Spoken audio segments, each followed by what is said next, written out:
Hello and welcome to the Silver King's War. I'm Michael Sievers, the writer, producer, and creator of this podcast series about my father's Second World War as a B-26 bombardier. Today we begin the Silver King's letters, Dearest Ones, from Europe in January of 1945. He's trying to stay busy through the holidays and hoping for a lot of mail and many packages and improvements in the unit's liquor rations as he writes on January 1st, 1945. Dearest Ones, the beginning of a new year, and I'm sure all of us have one hope in common, that this year will be brighter than the past one. It certainly can't be any darker, but I suppose could have been a hell of a lot worse. Indeed, we have a lot to be thankful for. I do hope you had a grand New Year's Eve and welcomed it in the proper fashion. I'm anxious to hear what all you did, knowing Birmingham on a Sunday night. This was indeed a noisy place. With our surplus of whiskey, I'm quite sure everyone was drunk. Most of us began drinking early in the afternoon, and by midnight I was totally blind. It was the drunkest I had been in a long time, and I've been paying for it all day. My mind is made up not to touch another drop, at least for a week anyhow. At the stroke of midnight, it sounded as though a small battle had begun here in the area. Everyone was firing his pistol. The sound was deafening. Unfortunately, one of the fellows in his drunken stupor shot himself in the foot. However, it wasn't serious, and he's okay today. He was the only casualty. Outside of that, we had a very quiet evening. I received another of your swell packages last night. It contained the anchovies and sardines. Believe me, they are really delicious. I can't seem to get enough of them. You can understand how delicious they taste to me after going so long without them. Please accept my humble thanks in appreciation for it. You've truly been terribly sweet and thoughtful. I love you with all my heart. Tonight I received your sweet letter of December 10th. My day is complete when I receive a long, newsy letter from you. You mentioned Leona had written, but as yet I haven't received it. The weather is forcing most of the mail to come by boat. I'm so glad Leona and the baby are doing fine. I can imagine Dad's reaction to her. His chest must have expanded several inches. I would give anything for just a look at her. She must be a doll. It was a shock to learn that Grandma Jacobson is in the hospital. I had no idea she was ill. I suppose age is her trouble. I sincerely hope she is better. I'm sorry about Mr. Mayer, but it didn't come as a surprise. Perhaps he's better off considering his ordeal on Earth. Please forgive my poor stationery. I'm still waiting for what you have sent. Take good care of yourselves and keep well. I'm fine and thinking of you constantly. Love to Ida. I love you and miss you, Stan. Stanley had a good New Year's celebration. They have plenty of liquor and were drinking and, as he likes to say, getting tight. And of course he can always drop in some humor about his war buddies. And something that I really think about quite a bit when I read his letters, and in this case on very small paper, is that although he was naturally left-handed, he was one of many young people in that era who were forced to learn to write with their right hand. And in spite of that, his script was very good. Our hero writes to his family on January 3rd, 1945. Dearest Ones, thanks to both of you for the 2 very sweet letters I received. It's old mail, both dated November 18, but worth its weight in gold. Dad, you've been swell about writing. I hope you'll continue, even though Mother is home again. Mother, I'm sorry you had such a cold in Chicago. Here's hoping that was the last one. Cold weather surely gets the best of you.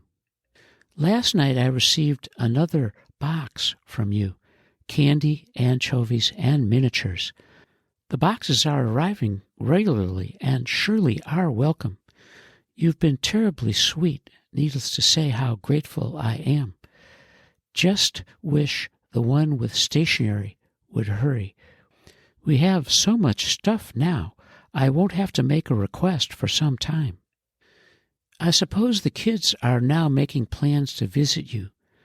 There is no denying that I would give anything to be there also. It seems like I've been away for years. I've almost forgotten what it was like as a civilian. As much as I hate to admit it, I seem to be more homesick than ever before. With being idle so much, my mind only thinks of you and home.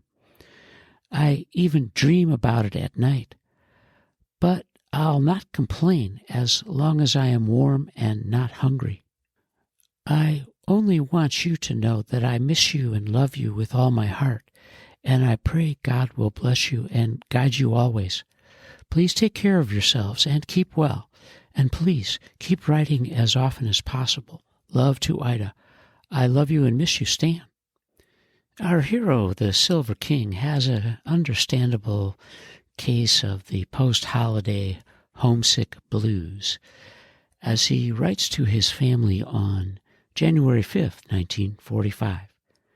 Dearest Ones, I had almost given up of receiving any mail tonight as it's 8 o'clock now, and the mail call is usually earlier. However, the gods must have smiled upon me, because I did get a letter from you. It's rather up to date, December 24, which makes it all the better. Now I can honestly say I've had a swell day, and I'm grateful to our dear Lord. It seems the mail is just as bad there as it is here. I'm truly sorry, for I had hoped you were receiving mine regularly, knowing how you would worry. There isn't any need for such.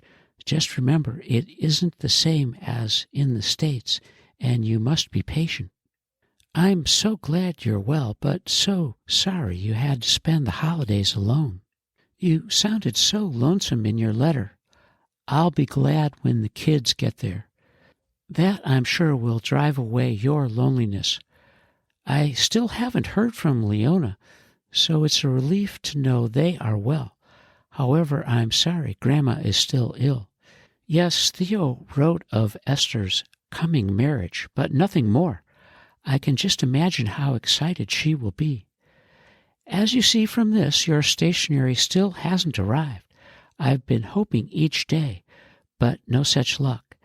At last we've had snow, and it's a beautiful sight to see from the air. Number 7. Not as beautiful as seeing home would be, though. How I long for that day. I pray it will be soon. Until then, please take care of yourselves and keep well. Love to Ida. I love you and miss you, Stan. The Silver King flew his 7th mission early in January of the new year. And I think from reading his work over these years, it's fairly clear that he loved flying at night. Stanley writes to his family on January 8th of 1945, Dearest Ones, it was another disappointment tonight when there was no mail from you. It was the same way last night. I suppose you're undergoing the same thing, so you can sympathize with me. I thought surely after Xmas things would get better, but the situation hasn't changed at all. Maybe when the weather breaks, it will pick up. If you didn't have something to blame it on, one would be in bad shape. I did receive a letter from Sherry. He's fine and, of course, very proud of his new daughter. You can imagine how he must feel not hearing from home. I still have hopes of seeing him soon, though nothing can be called definite. It certainly would have been swell if we had been stationed at the same place, but leave it to the Army to screw up things. We've had just about as many kinds of weather there is, rain, snow, and sleet. The ground has been white for a week now. It isn't terribly cold, nice and crisp to go walking in. I never thought I'd see the day when I enjoy walking. With nothing else to do, though, it offers some deviation from the monotony. Believe me, when I get back to the States, I'll be the easiest person in the world to satisfy. You won't be able to call me stubborn any more. As much as I despise the Army routine, I have filled out an application to be put into the regular Army when the war is over. There is nothing definite about it, as I might not be accepted, and even so I can refuse it if I change my mind. I applied with a look into the future, seeing as how I haven't a job to return to, nor any prospects of one. It at least offers the chance of making a living. I was just wondering what you think about this, although I have plenty of time to decide. I wish you would do me a favor.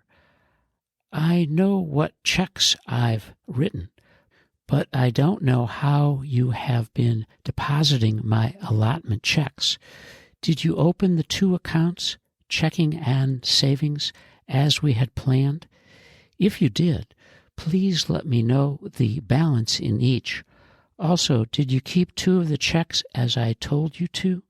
I hope you did, as my conscience would be eased knowing you did. No more news. I do hope this finds you well and not too lonesome. I'm fine in thinking of you constantly because I love you and miss you with all my heart. God bless you, my dear. Stan. Stanley has been thinking about his future, hoping that he survives the war and gets home. And I certainly, as his son reading his work over the years, imagined that if he had stayed in the regular Army, and of course, after the Second World War, the Air Force became a separate branch of the armed services, that he would have been a pilot and retired from air service and probably gone to work for one of the major airlines in the United States, as the post-war boom in travel was something he was anticipating. And, of course, around all those dreams, he's negotiating the day-to-day with his folks over his allotments and money and how to spend it all. As he writes to his family on January 11th, 1945, Dearest Ones, I do hope you've received some mail from me by now. In the letters from you last night, you say you haven't heard from me in over 10 days. However, I am glad you aren't blaming it on me. This is one time when the weather is at fault. Just be patient a while. I'm writing almost every other day, and when the weather breaks, you'll receive them regularly. I keep reading your sweet letters over and over again. Knowing how I feel, I can't blame you for being lonesome. I'm only thankful that you're well, and I'm sure the kids will chase away some of that loneliness once they get there. Sounds as though you had a grand Xmas. I'm sincerely glad of that, but I'm sorry I wasn't able to give you gifts also. Perhaps after the war I will be able to make up for it. I still haven't heard from Leona, but I'm satisfied as long as you write they are well. I'm sorry Grandma is so ill. It's easy to imagine how hard Cece is taking it. I'm inclined to believe the kids won't leave her alone. It surely is a terrible shame. I pray she will recover with Godspeed. And no, I haven't heard from Arthur. I know he was here somewhere, but wasn't sure where. I hope he does write, as I would like to see him. I'm sorry to hear Marvin's to leave just when Jane is expecting. Leave it to the Army to mess up things. But I think they will send everyone over who hasn't been already. When you see Jane, give her my best regards and wishes for the best of luck. We've really had a snowstorm. There is a good foot of it on the ground, and everything is a beautiful white. I hate to think of what it will be like when things thaw out. For a while, things will be icy as it is turning real cold. The radio reports you're having a cold spell as well. Take good care of yourselves. I'm fine and thinking of you constantly. Thanks for writing so often, and please continue. Love to Ida. I love you and miss you, Stan. Our hero, the Silver King, is writing his way through early January, battling a bit of the blues and looking ahead to the future. His day-to-day is helped considerably when he gets mail from home and his mother describes current events. Who's getting married, who's having a baby, who's going to war. As we conclude the first part of the Silver King's letters, Dearest Ones, from A72 in northern France in January of 1945. And you are listening to the Silver King's War.